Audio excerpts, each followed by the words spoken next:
That's a really good question. What we've found over the last 30 years, trying to actually bring the experience of engaging communities at a local level and things they really care about, and helping them actually figure out what motivates behavior change. It comes down to a range of priorities. It's different from community to community. I think the important questions for the convention and for climate change is, how do we actually get the behavior change on a scale that's needed to address both mitigation and the sorts of adaptation that is needed for an effective response to climate change. Can you tell me on a kind of a concrete level, what can you actually do that makes maybe a reluctant person think, no, I would like to put these solar panels on my house, or I would like to prepare for some drought? Yeah, so what we do, this is not the sort of change that happens overnight. Sometimes the light bulb does go off, and individuals change behavior. What we do is we work with local partners, for example, in Colombia, where we're working with in 7 municipalities.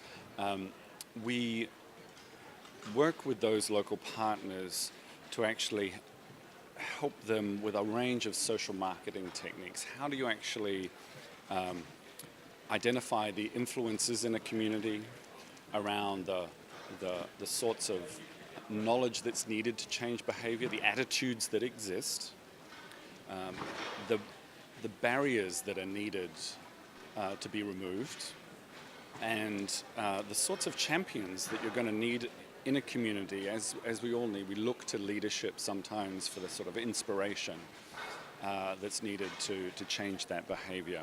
So in the Valle de Cauca, we are working with actually the regional water authority that's now taking those that work in those 7 municipalities to a scale where they can see change that's happening locally to protect water actually being of service to the whole region. And so the behavior change that's occurring in those communities, which is essentially how do I, as a downstream user, figure out how I get support from my farmers upstream who need to change practice in the watershed. So at the moment they might be overgrazing,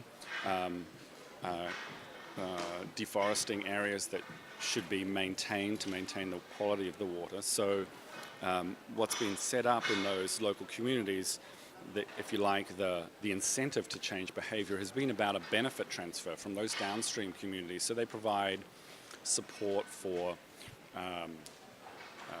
beekeeping, support for materials that help fence livestock.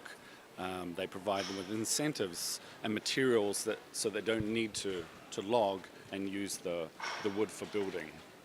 So those sorts of arrangements end up being something that builds resilience in that area, because water is managed better in times of drought, because with climate change we're likely to see drought and that will affect cloud forests, which is an enormous source of water obviously in Latin America. And secondly, it's avoiding deforestation, which is actually reducing emissions. So in that one small set of communities, you're actually building resilience, reducing emissions, and now the water authority is recognizing the opportunity to scale that up across a whole region.